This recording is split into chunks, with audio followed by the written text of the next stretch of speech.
Thank you. Just in case some of you may be wondering why I keep moving you around so I can be able to look into your eyes. There is this poem by Hafiz. آنان که خاک را به نظر کیمیا کنند آیا بود که گوشه چشمی به ما کنند. So that's the reason.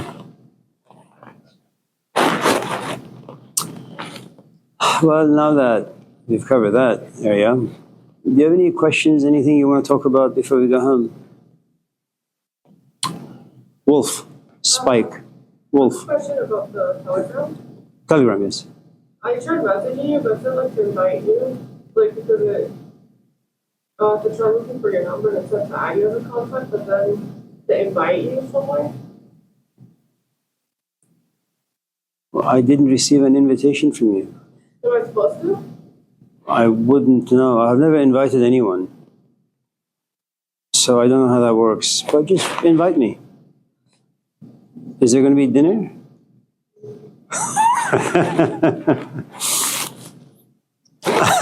Yeah, go ahead. Just experiment, see where it goes. Anyone else? And remember, when I do send you audios, some of them you may not like. My recommendation would be not to delete them. Just keep them somewhere on, on your phone. And 5, 10, 15, 20 years from now, just before you're about to hit the grave, you may click on them and find them interesting. Yeah. I'm sorry? That's a good life. Well, it depends really if you've had a full life, a good life, crappy life. The more crappy it is, the longer you want to live, sometimes, to right the wrongs. Sometimes just too much, you want to end it. Hello, Olivia, yes. Yes. If I ever have to go talk to you, what are your office hours?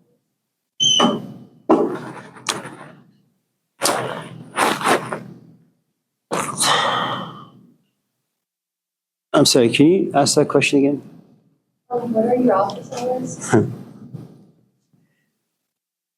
Why? I mean, part of my job is that I have to put them on the syllabus. It's Tuesdays and Thursdays from 8 to 9, I think. And Mondays and Wednesdays from 8 to 9, I think. But I'm usually around anywhere from 4:30 in the morning to 5. You could stand outside the tower building, wait for me in the dark. I'll wait for hours. Yeah. When I was very young and I didn't have very much money, while I was doing, going to school, I slept in my truck. And so one day my mom calls and says, we need some chairs. So I went to the crummiest of places and I bought them 4 chairs. Fell apart in no time. When I started making some money, and some decades later, my mom again called and said, I need like a set of chairs for the backyard. I went to Costco and I got them the set for about $6,000.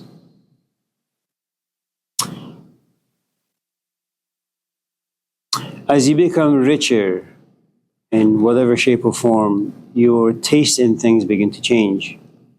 You no longer want to buy things that are cheap. You don't go to the dollar store to buy a wrench. You go to Amazon and buy a set of DeWalt or Milwaukee. Very expensive. So when I was younger, anyone could come by and they could ask anything. And that was because I was very cheap. But now I'm a high escort, way up there. Does that, RV, is it? But just in case you do want to come by, send me an email so I can know you're there or you're coming by.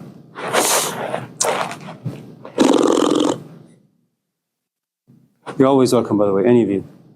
Just don't come often. Anyone else? Yeah, Matt, since you're itching. So, in a criminal justice system, Allahu Akbar. Yeah. where should the balance be between reform versus punishment? The what? Oh, reform Yeah, versus. reform versus punishment. Where should we, try and find that balance?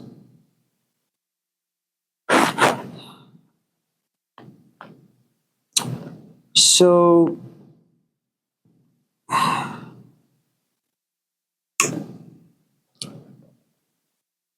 justice is a difficult thing to define.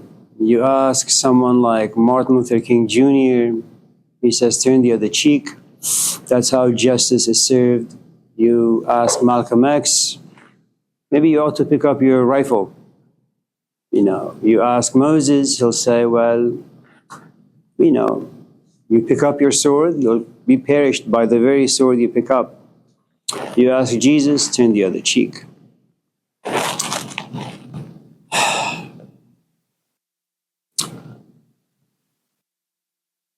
Every country has a different way of dealing with those who cross certain lines that has been kind of set down in society to keep the structure going, to keep life relatively sanitized and civilized. In Norway, for example, should you murder someone, they're not going to execute you the way they do in Iran, my country. They're not going to put you in prison, at Folsom Prison, where you may come out more of a savage. They give you a tiny little hut, and you have about 5 or 6 roommates, and they've done basically what you've done. They've killed someone, robbed someone, whatever the case may be, but they're there. And they're like, I don't know, 10 little huts, 5 or 6 people in each. It's 2, 3, 4, 5, 10 acres overlooking the ocean in the forest. And all of these people, they're given a kitchen with knives and machetes where they can cook, all sorts of things. And that's the way they approach justice. There is a way to fix people, but first you have to trust human nature. Second, you have to trust the fact that if you put their physical bodies in a certain environment, and if you bombard that physical space with things that are deemed to be positive, then hopefully, the people in prison or in that particular place will become slowly receptive enough to intake the forces coming from the external, and then that'll create some changes. When you're dealing with America, where there's a stock market on prison beds, when you're dealing with a pharmaceutical industry that has the power to give birth to new names, dry eye syndrome, lifting leg syndrome, things that didn't exist like 10 years ago, and all of a sudden they're because they want to sell you stuff. And then you realize, well, there is really no justice that can be implemented in such a vulturous, vicious form of capitalism. Virtually every human dilemma out there, there's a stock market for it. What would the alcohol companies do if there is no stress on people? What would drug cartels do if there are no homeless people?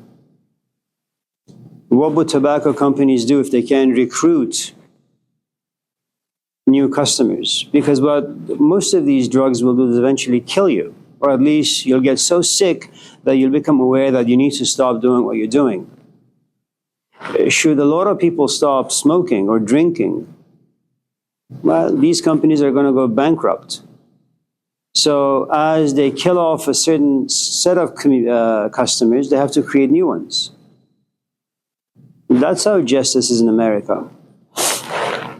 Add to it the fact that it's a racist environment and it's bigoted.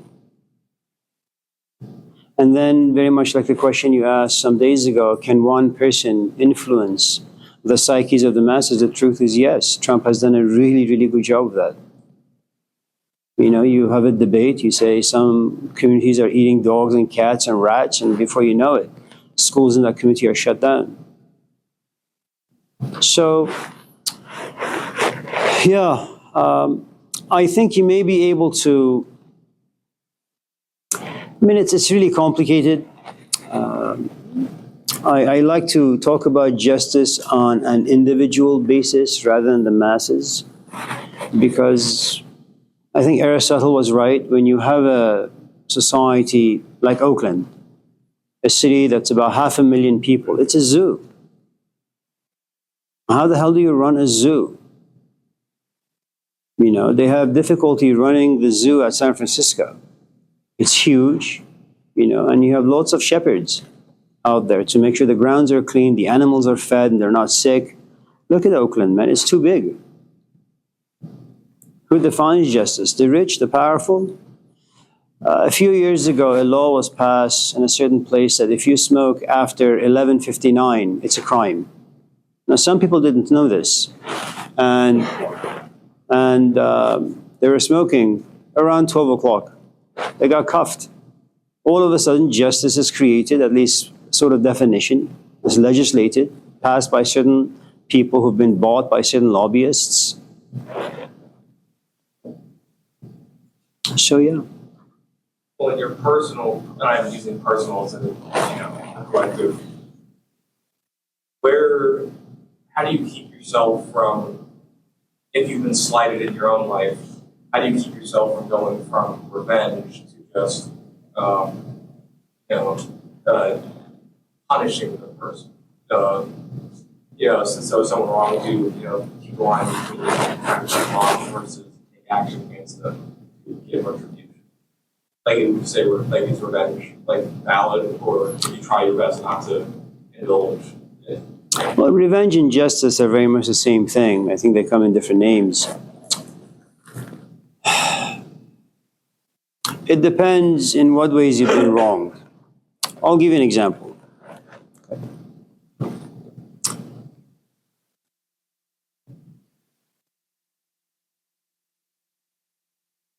I don't like failing students. Even when I catch them plagiarizing, as long as they're relatively well-mannered and respectful, I'm okay with that. Because I don't look at you, just your presence in this class. I say, okay, well, this is where Matthew is, and he's got another 6 years to go. If he wants to cheat, plagiarize, just be lazy, stay back there and play with his phone and be very passive, very disrespectful, eventually something in life is going to slap him. If not now, maybe 10 years from now. And that in itself gives me a good amount of comfort. I'll give you an A. I'm not going to spend a whole host of time to figure out if ChatGPT actually did your essay. I don't care for those things. My time is much more valuable than spending 10 minutes on you. I don't care about you. I'm not interested in you. I don't care where your life ends up. All I know is that there is this inherent justice in life. Eventually you'll get caught. Okay? And that in itself creates a good amount of comfort for me. This past summer, I had a student who submitted his final assignment, which was a duplicate of his third assignment.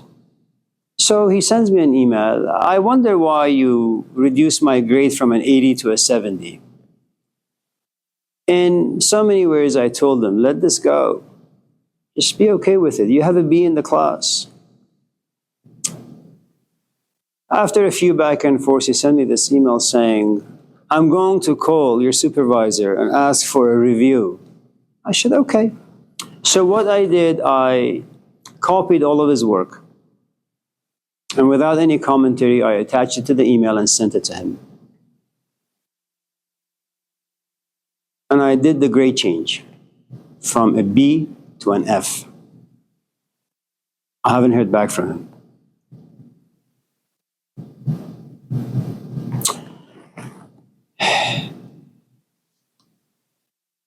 A good amount of revenge or justice really depends on the sort of power you have. Imagine 375 pounds, muscular, and I'm 7'9". and I come over there and slap you. Well, that's unjust. How's your revenge going to look like? You're going to write a book? Or you're going to wrestle me? You're going to complain? And you realize that you have all these different options. Sure, you and I can wrestle. I'll beat your ass some more. The other thing you can do is write a book. That's how you decompress. This is how you approach bullying. Or you say to yourself, well, if this is what he has done to me, he's probably done it to others, so I'm going to go to a supervisor. So you have all these options, and you choose them very politically. Maybe you don't like confrontation, so you won't go to my dean, but there is enough force inside you that pushes you to sit and write a book about how it feels to be wronged. And then you can universalize it. Most often what happens is you say, this is my pain. But after a while, if you're really, really a good student of yourself, your experiences, and life in general, you say, okay, well, how does pain look like? What does it do? How does it function? And you're no longer concerned about the pain you suffered. You're just interested in knowing the anatomy of pain. Pain is the opposite of comfort. Why do people seek comfort? We've tried comfort, try to look for it, find it, stabilize it for the past maybe a couple million years. We struggle on a daily basis to remove any kind of disturbances or pain from life, and all of a sudden it's upon you. What are you going to do? How does it look like? Well, peace is gone, calm is gone, your Sabbath is gone, you're now in exile. If power and comfort gave you the Garden of Eden, now you've been expelled. What are you going to do? And then you realize every person who walks into your life has had pain. They have had struggle. There is this wonderful story that comes from the Buddhist tradition. And since we're talking about religion, let me also say that when any religious tradition that becomes doctrinal, in the sense that they have a god that you have to worship, it's no good. It's not going to help you. The best religions that you could ever have in your life are the ones that are psychological. Or if you can find someone who can make the Ten Commandments into a psychological exercise for you. For you to just go somewhere and believe in something, it's no good. You need to become intimate with these ideas. And the only way you can is when something becomes part of you, and that psyche that goes inside you. You begin to play with it a little bit. So a woman goes to the Buddha and says, listen, my kid is dead. And I've been told, like Jesus Christ, you're able to raise the dead, like Lazarus. Can you do that for me, please? Without my son, I'm nobody. I'm nothing. And you're talking about a woman who's like in her 90s. And the only person she has in her life is her son. And the Buddha, of course, can do it, but he's a teacher. He's a good teacher. And good teachers are never going to give you easy answers. Because good teachers know that when someone asks a question as devastating as my son is dead, I am in a state of loss, mourning, grief. How do I overcome it? You have a couple of options. Give them a glass of water or show them where the fountain is. If you give them a glass of water, in about 2 hours, they'll be thirsty again. Then they're going to harass you again. Can I have another cup of water? If on the other hand, you show them where the water fountain is, they have no need for you. Okay? Very much like what Confucius said. You see a hungry man, he asks for a fish. Well, you have a couple of options. You can go to Genova's, here in Oakland, or you can go to Costco, buy him some fish and give it to him, or you can show him how to fish. If you show this man how to fish, he'll never be hungry for the rest of his life. And that is, I think, for the most part, the task of education, showing people how to fish. You have a question, that question creates hunger. Well, fish for an answer. It's a big ocean. Okay? And so the Buddha says, since I know that most of the problems that people have in life are complicated, why not just have this woman, go on this journey towards fishing? Because I can raise your son, it's not a problem for me. But why don't you go and knock on people's doors? Ask people if they have ever suffered a loss. If you find one, just one person who says to you, I have never suffered a loss, I've never experienced pain, I've never grieved, I've never mourned, I will raise your son. And what you realize is that when you knock on doors and you hear people's stories, There are people who have stories much more grim than you, that they've gone through more stuff than you. And all of a sudden you realize, well, my pain in comparison to what that person went through means nothing. I lost only a son. They lost an entire family member. Father, mother, son, daughter, aunt, uncle. I only mourn for one person. They mourn for 25. Maybe I should just shut my mouth. And so after many, many days of knocking and asking and feeling and thinking, she goes back to the Buddha and says, I haven't found a single human being who hasn't suffered. And the Buddha says, okay, now go in peace and become intimate with your pain. She says, okay.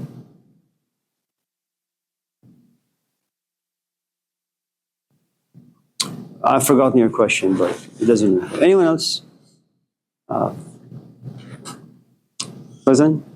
And then?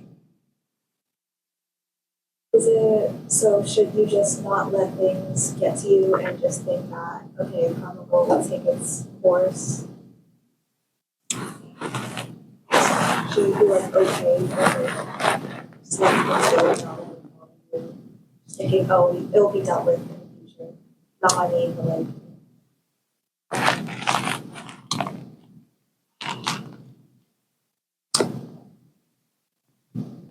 Have you seen the movie The Matrix? Do you like Keanu Reeves? Do you think he's cute? There you go.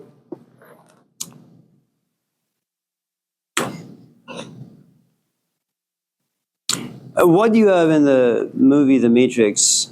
It came out in 1999, just before the year 2000, which was supposed to create some chaos in the world. Year 2000, technology and all that.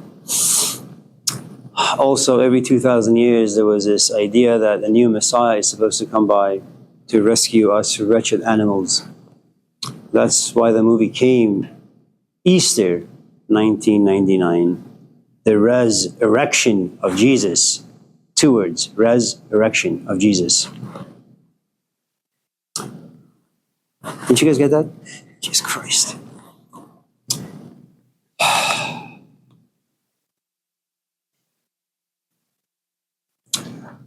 When you see the movie, what you realize throughout the entire show, Thomas Anderson gets pushed around by various forces. He works for metacortex, which means that there's a company in the back of your head, your brain, that governs you, dictates to you what is good, what is bad, what you should do, where you should go. That is what metacortex is. He also, his first name is Thomas, which goes back to one of the disciples, supposedly, of Jesus Christ, who doubts.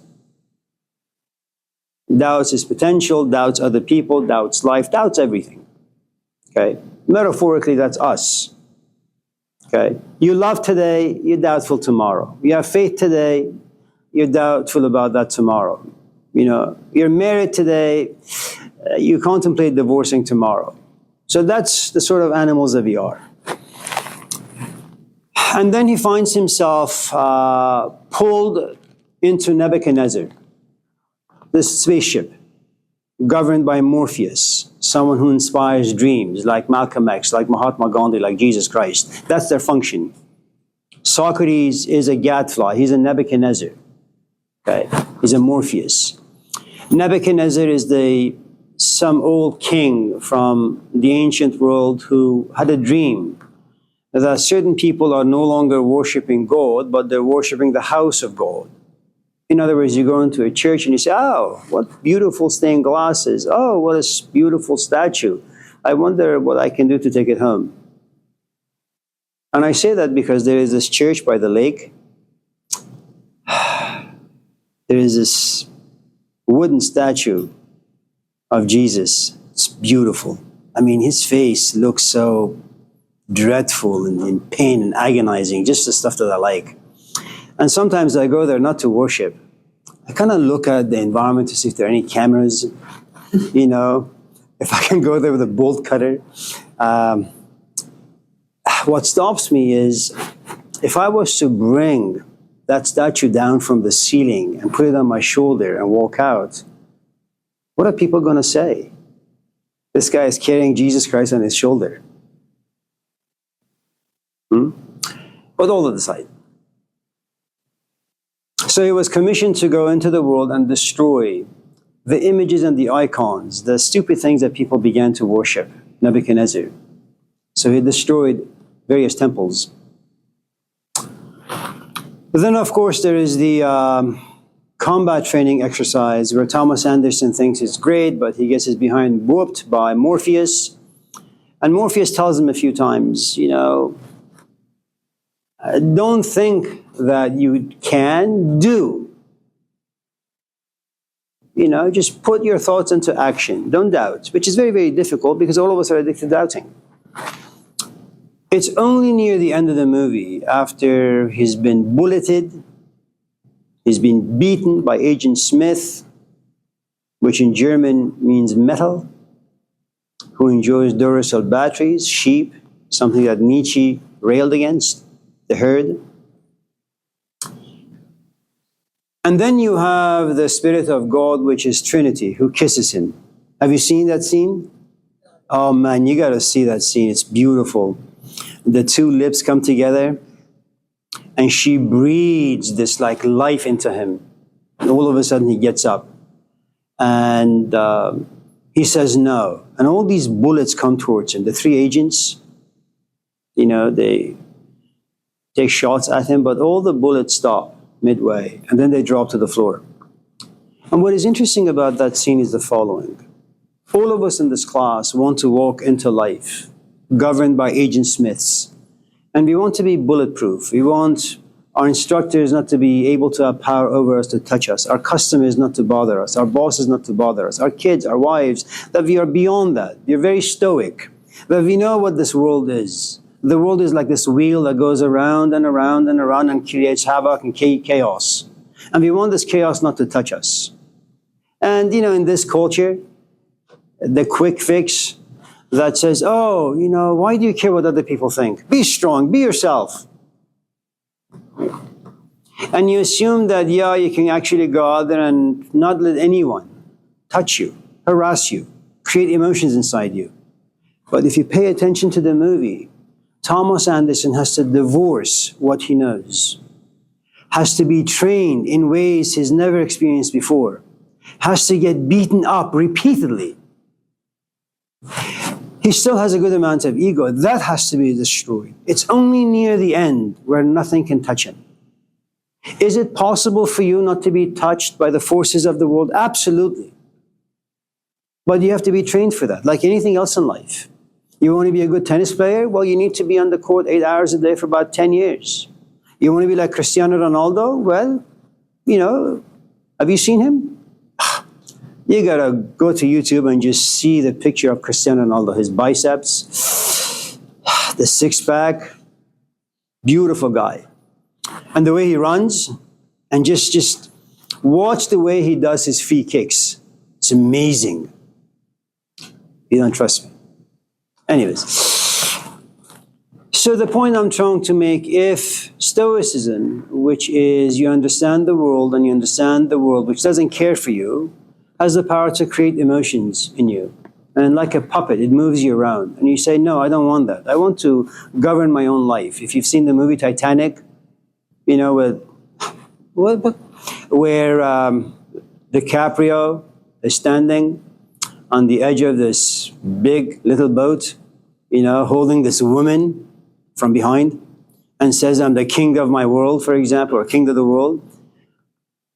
It's only then where, after a good amount of training, after you've gone into the world and you realize, yes, people in fact do harass you, but you're not as harassed. They create maybe 10%. Before, they used to just govern your entire emotions. But now they only have power to do 10% of you. And then the other 90% belongs to you. But that's much, much later. For now, you have no choice but to be pushed around, shoved around by cruel forces, both within and without. You have no other options. You could, hopefully, become extremely selfish. And by selfish, I don't mean being indulgent in smoking or drinking or just being with your ridiculous friends and acting stupid. That, let's say you have read the autobiography of Malcolm X. When you say, man, I had no idea that such people are created like this. Is it possible? And then what you do is, well, yes, you've read Harry Potter, you've also read Malcolm X. Or you read the Gospels, whatever floats your boat. But someone introduces you to an image that is very close to perfectionism, and you want that. Okay? And the more you gravitate towards that, the less you desire to be down here. And there comes a point where the things down here, they're not going to impact you as much because that is what you worship. I mean, I don't know, have you ever been in love? That's such a bad answer, or the way you say it. When someone asks, have you been in love? First, your body language must express some discomfort. Then you have to start wailing and screaming and shouting. And then you gotta weep. And then you say, yes. It's like about an hour later. And that is good. I'm just kidding. Because that's what love does, really. We'll talk about love because Terry once asked, can we talk about philosophy? And you have no choice but to talk about love. But the way love works is that let's just say, hypothetically speaking, and forgive me, you're a heterosexual young woman. Let's just say. Which means that, and you're single. And so all these men in this classroom are an option. I mean, I hope not, but let's just say it's a story. Okay. And you all, you look at them and say, oh, attractive. Everybody's attractive. Everybody for you is an option. But then someone catches your eye.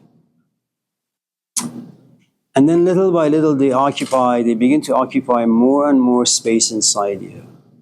When you first came to this class, you saw 10 men. As your interest in this one person grows, now you see 5 men. There's still 10, but now you see only 5 bodies. Then as it becomes more intense, now you see 2 bodies. And when you're in love, you only see one person. The entire world disappears, and the only thing you worship is that one person. Why, how, who, when, what, it doesn't really matter. Okay? Now, in the presence of love, something really interesting happens.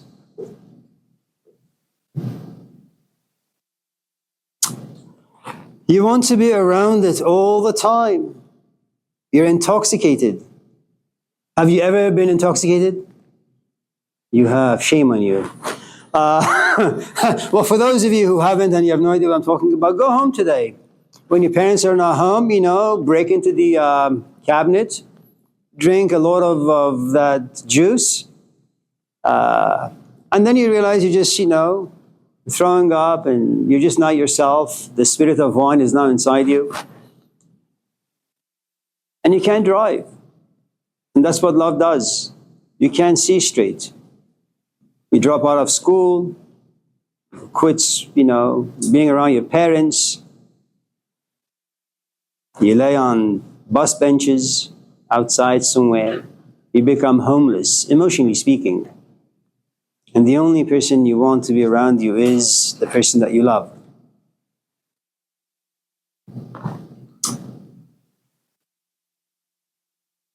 Oh man, and the way you yearn, the way you long, the way you cry without shedding tears.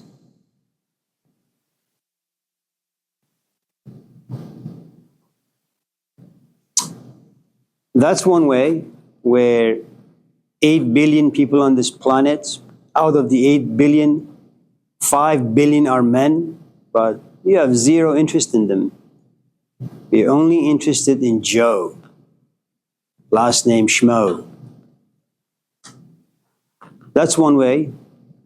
You can protect yourself from being touched by strangers. I mean, not physically, emotionally. Are we? Is it? Are we good? Yeah. Can we move on? Sure. You sure?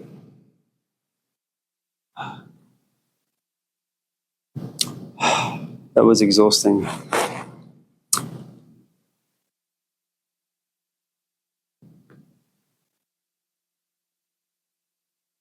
So, anyone else with anything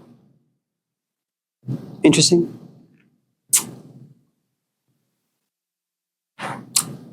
Andres. Is it Andres? Yes. How does love impact your life? Oh, it's like an earthquake. I mean, let me just say also, it depends what you love, but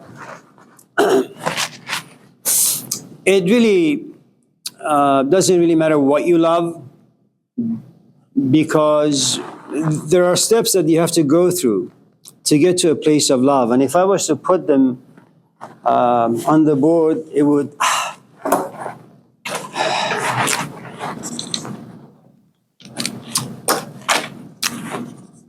Okay, so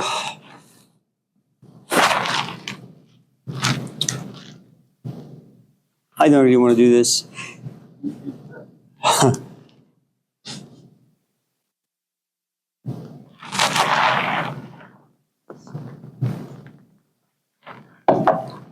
So,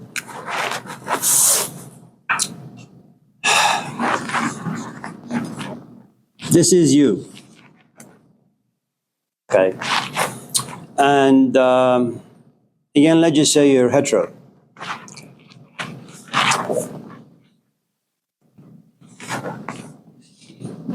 These are horns, by the way. You can't see them though. They're symbolic for like devilish qualities that will ruin your life. But when you fall in love, you can't see the horns. They come afterwards.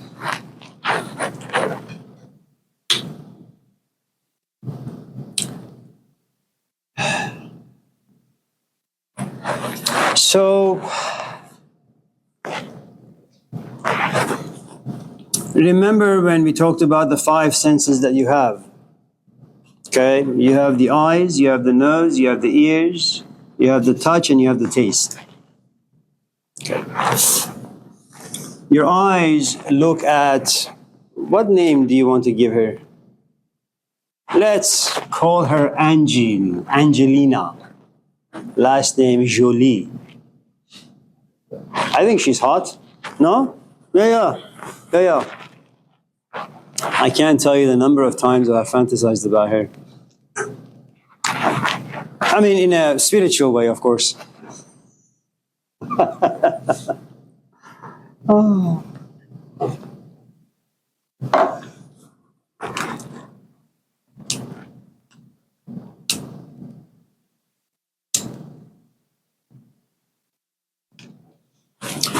So the first thing that happens,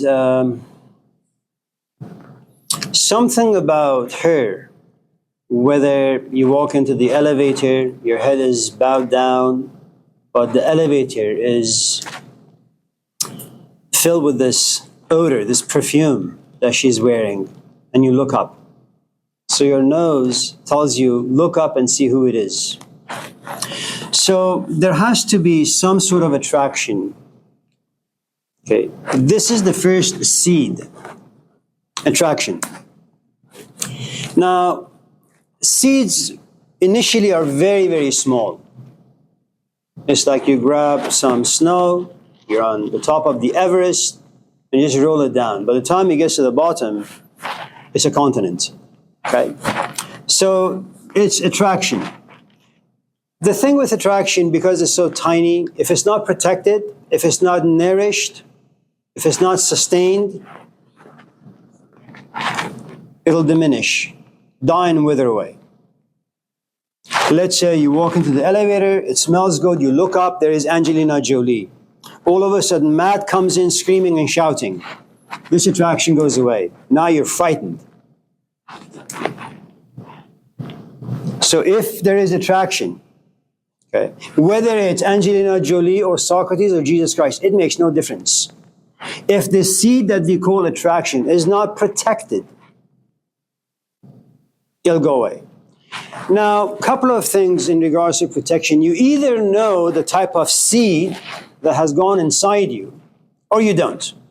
If you know, and if you know the value, you will coerce, manipulate. You become a political animal so that you can protect it, save it, make it grow and blossom. No different than when you go to Home Depot and buy a 1 gallon flour, let's just say. You give it water every day, you put a fence around it so deers don't eat it, all that, okay? Now, always in attraction, there is an element of curiosity. Oh, I don't even know her. I have no idea who she is, what she is, but I'm so curious to know. All of a sudden, what you realize, attraction, this seed has gotten a little bigger. Okay? Now it morphs into curiosity. And very much like attraction, if this is not protected, it'll die. Now, even if the seeds of attraction or curiosity die, they leave behind an experience that is stored in your memory bank. When Matt leaves, when you can breathe more comfortably, you say, okay, well, I saw her, walk into the 4th floor, and now you're in the quad. Maybe I should go back and figure out if I can find her. So you go all the way back because you want to resurrect this, bring this back to life. Okay? Now, you may not be doing all of this consciously, mindfully, or being aware of what's happening, but it happens. Okay. The other thing you need to understand is your organism,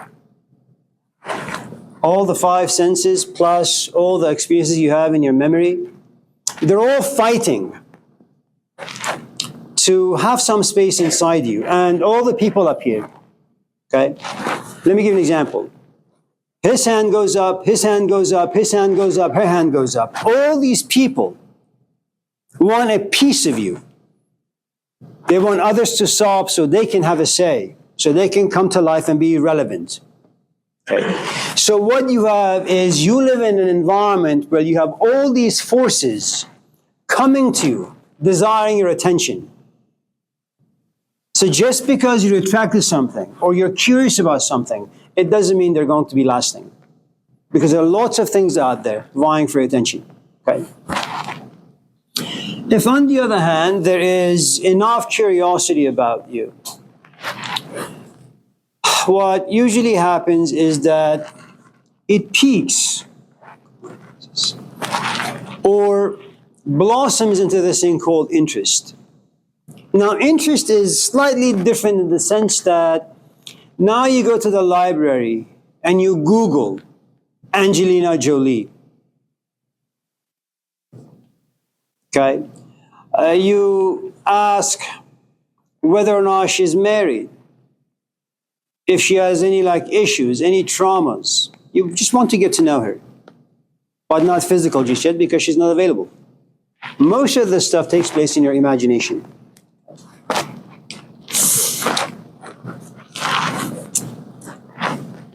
When there is enough force built in this thing we call interest, there comes a point, and again, this is unbeknownst to you, you say, I want to be around Angelina.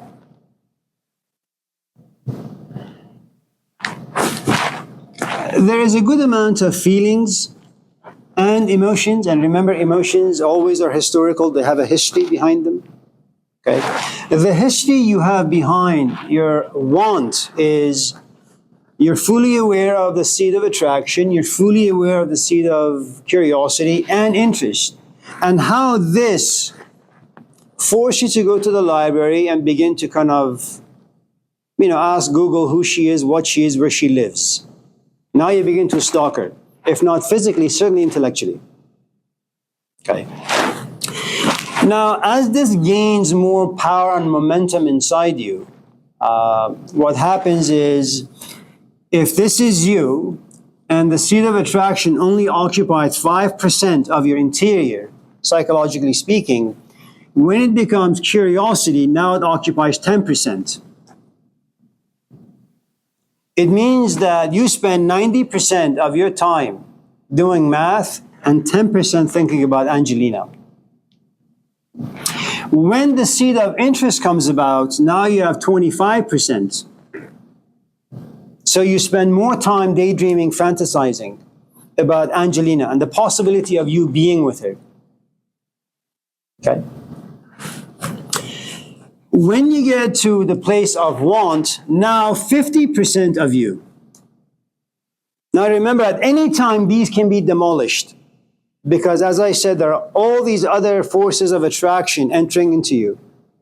And at any time, someone could overpower all the stuff.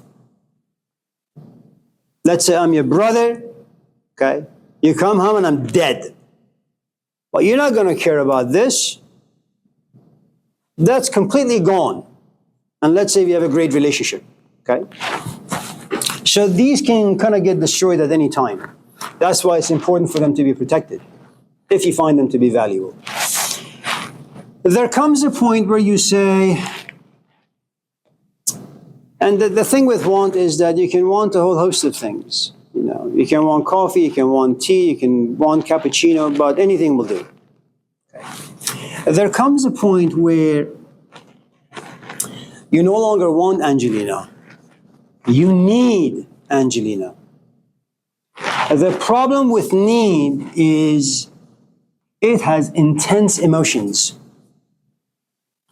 So if interest or want was 50%, 70% of you, not desires, inside you, is occupied with the image of Angelina Jolie, the daydreams, the fantasies, all those things.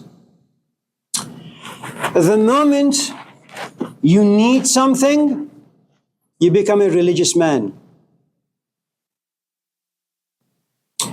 In the sense that there is one thing you worship, that's Angelina.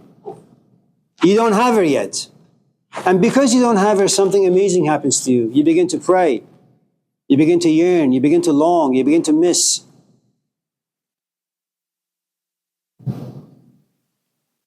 And this idea that you shouldn't worship any other gods except Yahweh, well, you shouldn't worship any other woman except Angelina. It just happens organically. Inside the need, there is one wonderful thing. It's called infatuation. You're up to 80%. You take a shower, there is Angelina. I mean, you're by yourself right now. Okay. You're eating food, there is Angelina. Your mom is talking to you, you imagine it to be Angelina. You have a test in your philosophy class. I don't really care. Angelina. And you come to class, I give you the test, you have to write an essay. 5 pages, Angelina, Angelina, Angelina. I said, Andres, what the hell is this?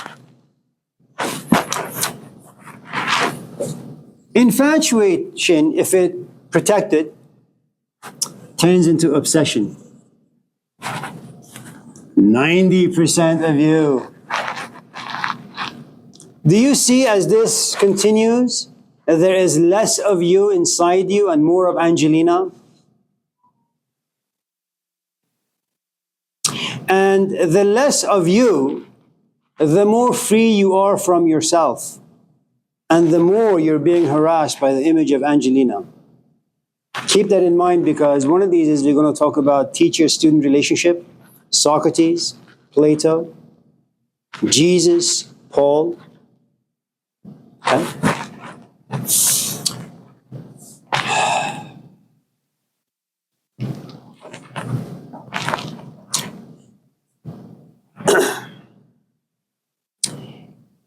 Now, in infatuation, obsession, because you don't really just yet have, you just yearn, you're hungry, you're starving. And because you have lost both a sense of self, and you want Angelina, but you don't yet have, you have lost 2 things. Angelina, who's not there, and you and your life not there anymore. Now, you suffer from this thing called grief. You walk around, you're always moping around, so you're sad. Sadness blossoms into sorrow. Your life is all dark with zero light in it. You know why? Amir. Hello. How are you?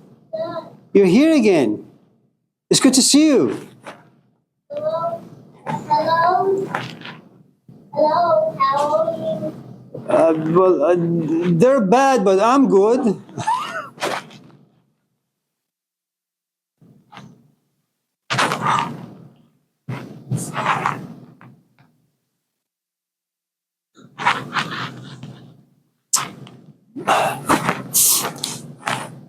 Where were we? We were somewhere. And so, We're at the sense of self. yes.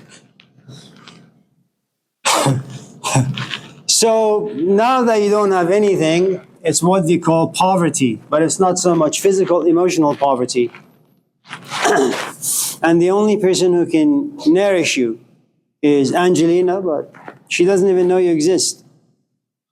Or if she does know you exist, she doesn't really know how you feel about her.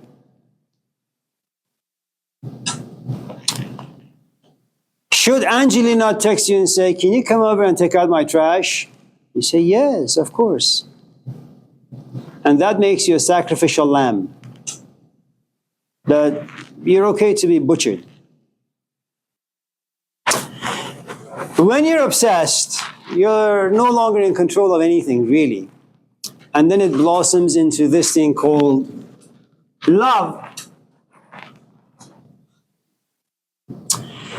The thing about love is that it has this intoxicating quality to it. You're drunk. ساقیا بده جامی زان شراب روحانی تا دمی بیاسایم زین حجاب جسمانی.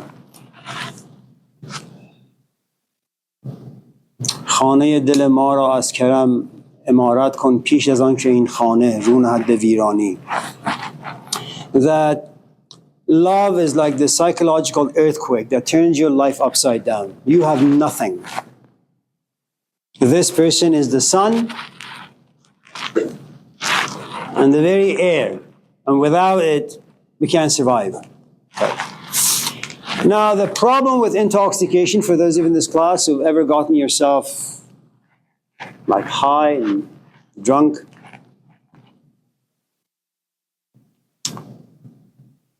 you're not able to make any decisions about anything.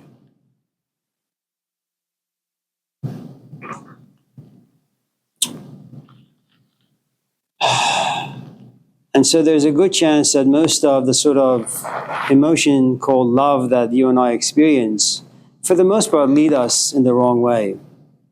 Okay? Now, are we good up to this point? Yeah. Do you have any questions before? No?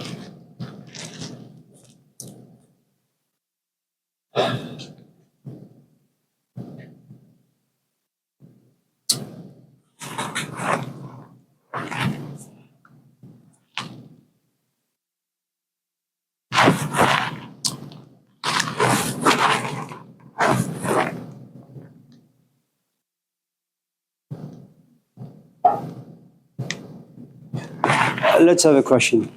Let me take a rest. Any questions? Terry, yes. Yeah. How would you differentiate between being in love and loving someone? It's like So, after you have consumed a good amount of alcohol and you're no longer sober, you become intoxicated. You lose control of everything. Okay. You throw up. And in throwing up, you experience a good amount of pain.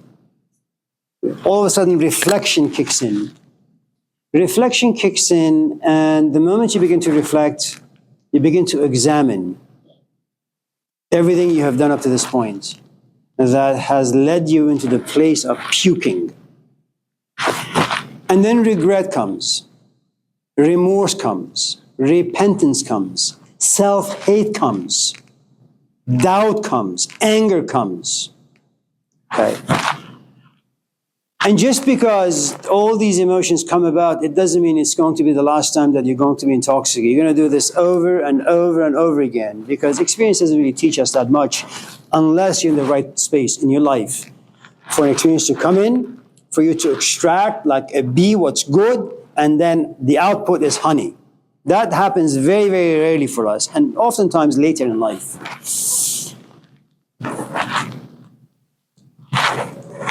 What makes love very, very mature is you have puked. At the same time, you understand the stages that you've gone through. You've also understood the pleasures it has brought about, the yearnings, the pain, what you've obtained, and in obtainment, what you have lost and what you have gained. A stage above love is called sobriety in love. When you're in love, you lose control. It's the cheapest, the worst place you can be. It does make you a poet. It does turn you into an artist, and it's beautiful. You sacrifice your money, you sacrifice your youth, your time, your energy for the other. It's great. No different than Jesus Christ. But there has to come a point where this intoxication will dissipate, will lessen its intensity on your psyche and your physical body. And you're able to stand back and review this whole thing. And if you're able to do this, what you have access to now in sobriety and love is you have a universal way of looking at love, expressing love, and feeling love. And when I say universal, I mean the following. It doesn't matter what skin color you have, what age you are, what culture you come from. It's like pain is pain. Whether you have a toothache or you suffer from cancer, whether you're black, white, blue, brown, what pain does, it robs you of comfort. And there is a reason why we love someone like, say, Mahatma Gandhi, or someone like Malcolm X, or someone like Socrates or Plato. They were in love, but eventually they stood back and said, okay, I want to examine life, and I want to examine my teaching, and I want to examine all these emotions, and I want to pen them, I want to write them down, I want to understand them for myself, and then gift it to humanity. What do you see when you find someone intoxicated? Well, they just act stupid. But what do you see when you like YouTube Richard Burton and you listen to him talk about alcoholism? I don't know if any of in this class have ever, do you guys know who Richard Burton is? You guys. He's, I think, a porn star. He's an actor. He fell in love with Elizabeth Taylor. But like most people in power, what power does is it allows you to suck the marrow out of life, and all of a sudden you're in life, but life no longer has anything to offer you. So it bores you, you're no longer on the stage, and life is not as exciting. It's like you trying to compete with your child who enjoys playing video games. Well, when your kid hangs out with you, what do you have to offer him? Nothing. Video games brings him to life, okay? So Richard Burton has this interview with Dick Cavett, I think, and this is in the 1980s, a few years before his death. And he talks about alcoholism in such a poetic, beautiful way. It really is poetry. You should watch it. It's maybe a 10-minute show. So that's the answer to your question. Being in love and what? Loving. And loving, yeah. You kind of understand love a little bit. And so the sort of intense feelings that you had or occupied you while you were in love, they're no longer there. And that's what understanding does. Understanding removes the emotions that usually push you around and you find your understanding creates this rock. You stand on it. You still feel. Okay? But you're not going to be forced to do things that your intellect won't allow or won't enjoy. If that makes any sense. There's the infatuation phase of love, and there's the sobriety phase of love.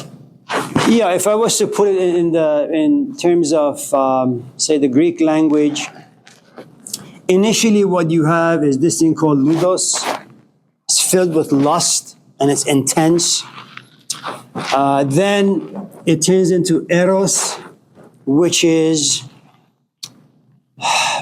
I want to experience how her lips feel when they're on mine, or how it feels to hold her hands, or how it feels to be intimate, okay? It's like these two physical forces grinding against each other. Because that's how union also ultimately formed, you see. Okay? It's not enough for you to just fantasize about coffee.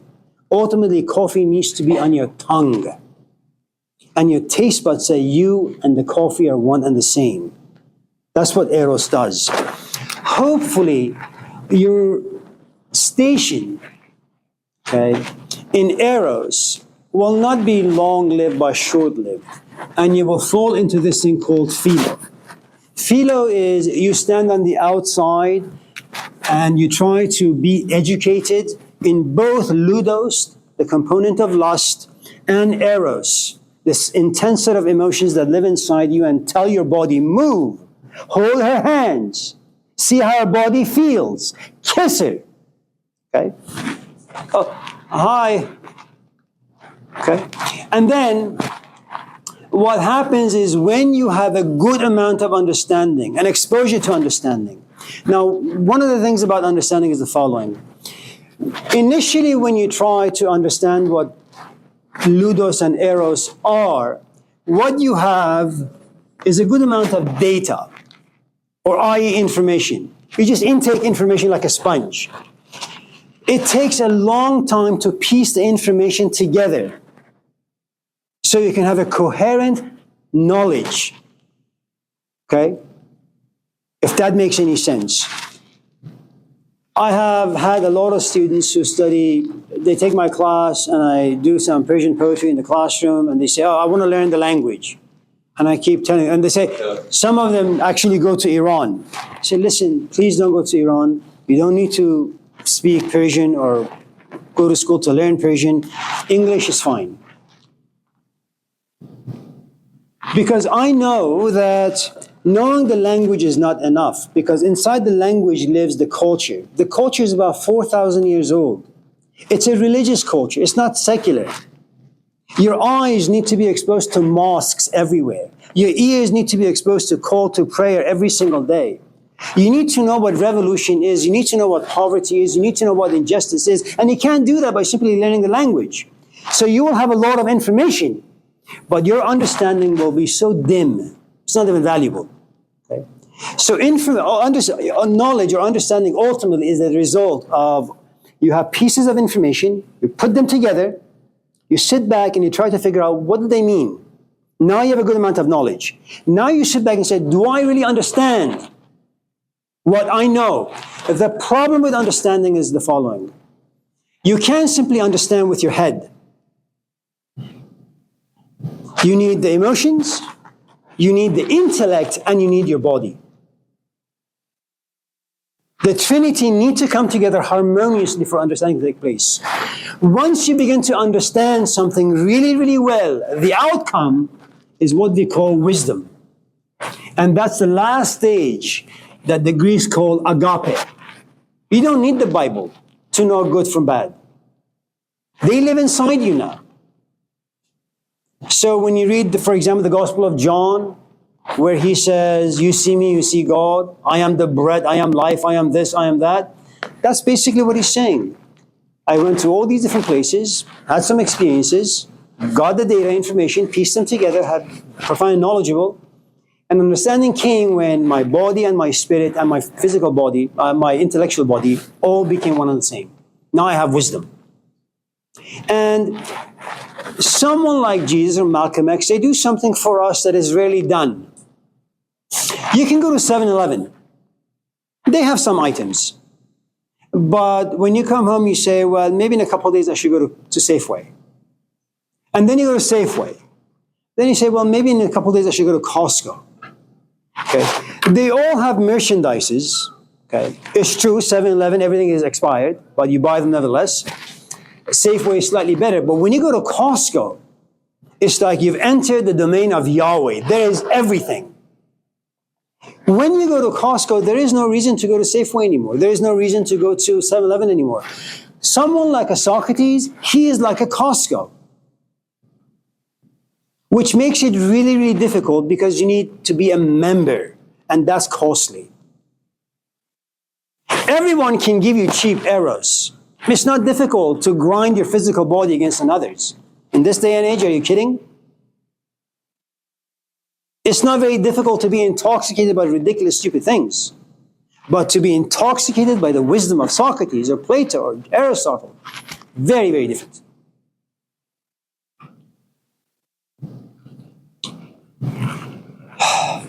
So, are we... Now, let me just add a couple more things, unless... What time is it? Is it time to go? Like 4 more minutes. Oh, let's have a question.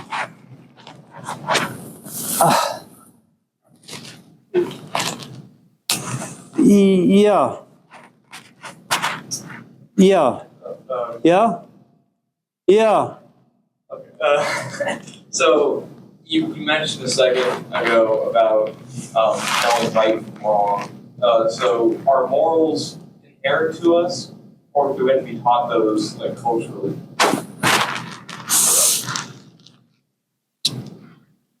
I guess I could extrapolate that too, because there's this sort of argument between, a religious foundation is necessary for forming a right from wrong society.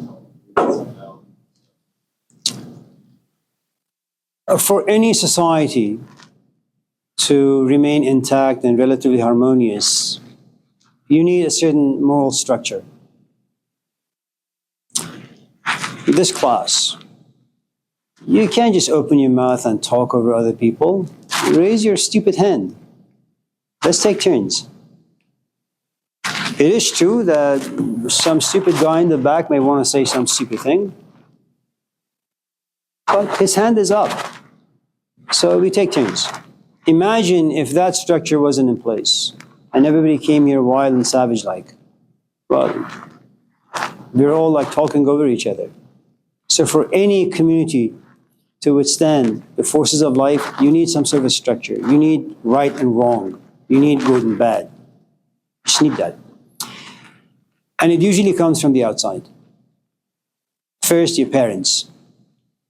Then, if you have relatives, then them. Then your neighborhood. Then, of course, media. Then school. Then job. Then your wife. And then comes the biggest and the most fatalist of blows. The approaching death. And you realize most of the wrongs were stupid. It's too late. You're old, you're sick, you're ugly, you're smelly.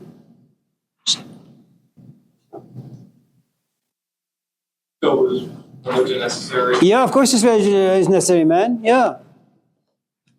Well, you just need to believe in something. And that belief system provides its own set of rights and wrongs. Jimmy Kimmel had Snoop Dogg on his show some days ago. I know some of you worship him. I can't understand why, but that's on you. And so Jimmy Kimmel was going through all these different countries and whether or not Snoop Dogg had any contact persons in these countries that were in the business of selling weed. And so Netherlands, oh yeah, I got contact there. Oh, great. Australia, oh yeah, plenty of them. US, oh, that's where I am. And so out of the 20 countries, he had like contact people for this particular drug in all these places. Now, for Jimmy Kimmel, for Snoop Dogg, asking such questions, talking about such things in a televised way, where you have 5-year-olds sitting and watching, 20-year-olds sitting and watching, old people, young people, all sorts of things, that's the thing to do. It's okay. In other cultures, it's not permitted. So every culture determines, and mostly, it's very complicated. And there is, by the way, nothing wrong with smoking. Nothing wrong with smoking, as long as you know the history of peyote, for example, psychedelics. You know a little bit about all those Huxley. As long as you know how the Native Americans, the ancient Mexicans treated peyote, knock yourself out. But you're not just talking about smoking, you're talking about roots, you're talking about plants, you're talking about culture, you're talking about rituals, you're talking about elders, you're talking about being trained. And it's a very, very, very, very complicated set of do's and don'ts if you really want to understand this stuff well. And just because some goon comes on TV and says smoking is good, no. That's just a cheap way of doing business with people.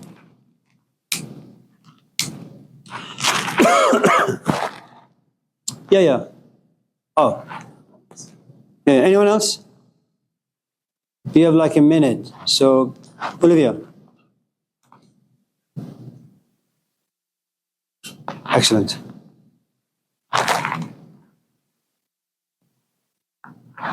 Well.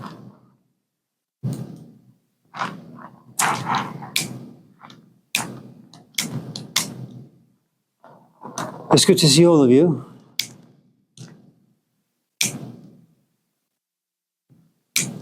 I'm going to go home and medicate myself.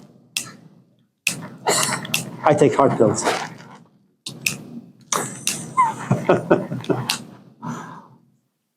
I mean, if you have no place to go, maybe you can ask questions and we can talk, since none of you are moving.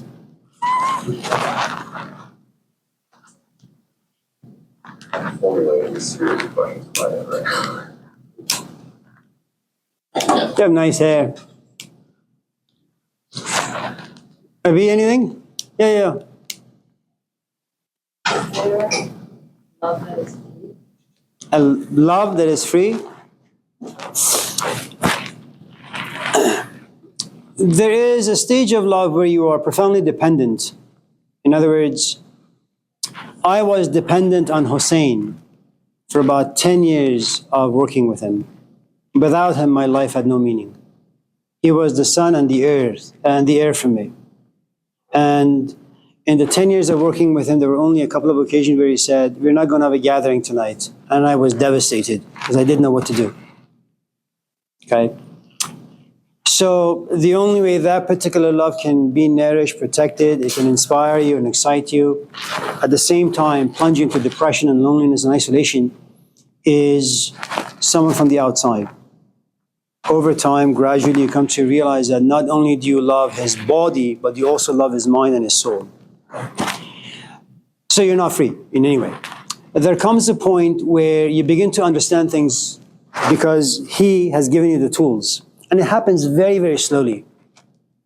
And you need to have the right temperament when you're working with your teacher. You need to kind of submit yourself. And that's a thing that is very difficult to do or come to.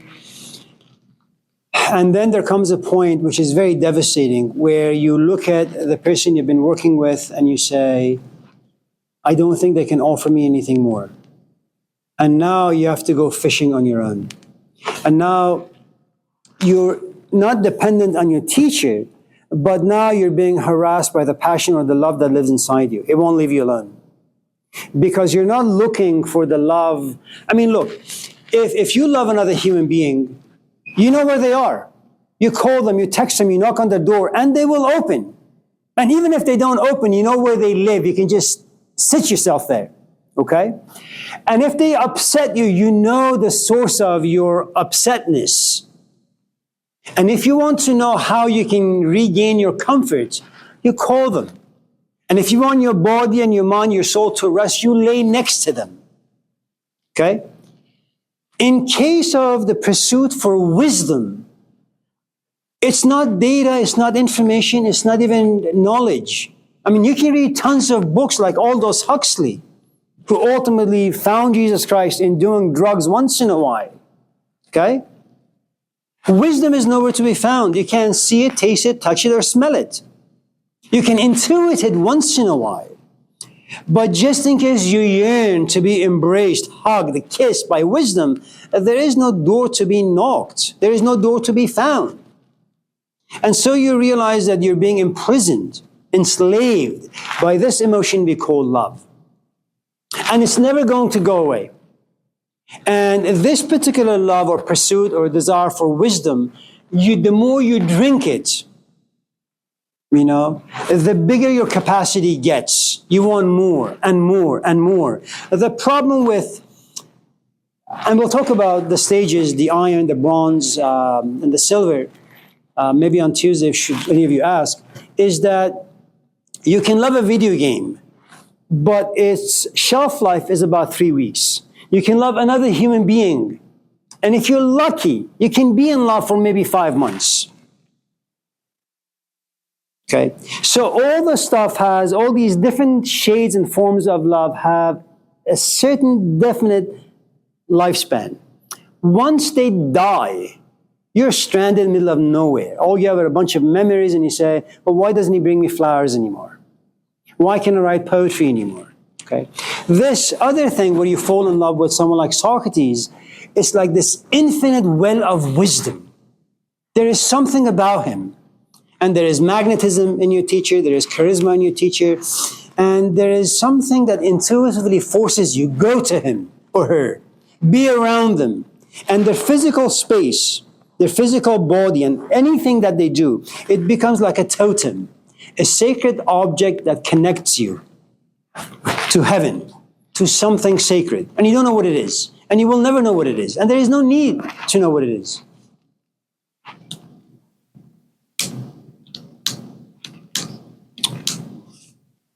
Well, you guys have taken too much of my time. I'm just kidding. So, any other questions? Yeah, Wolf. Does hate live longer than? I'm sorry? Does hate live longer than love? The who? Hate? Oh, hate.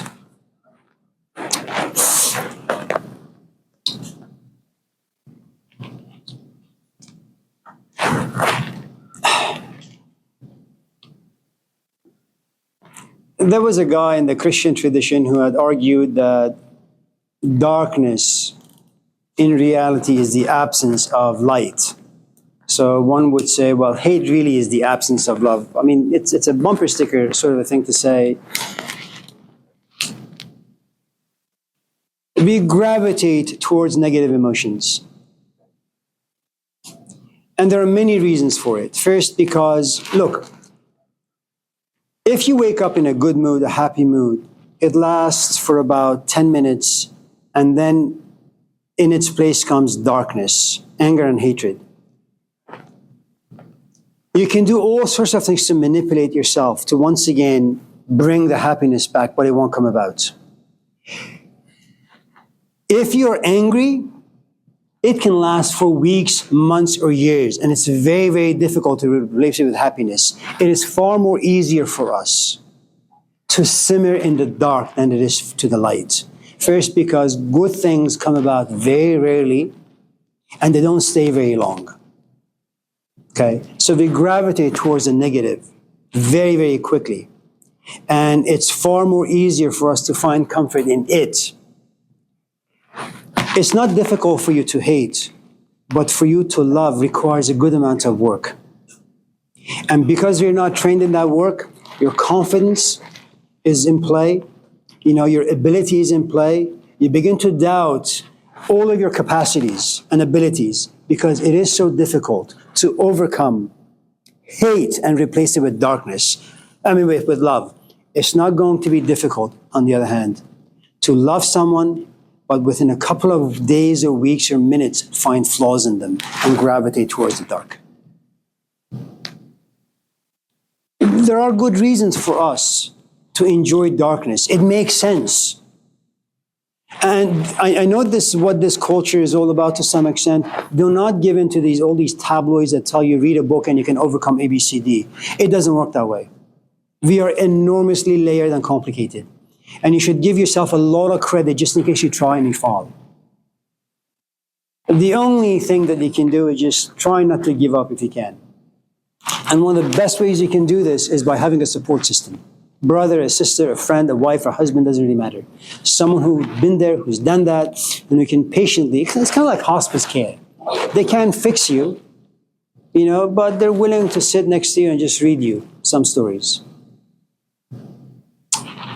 We'll talk some more on Tuesday. So have a nice weekend. Tell your parents I said hi.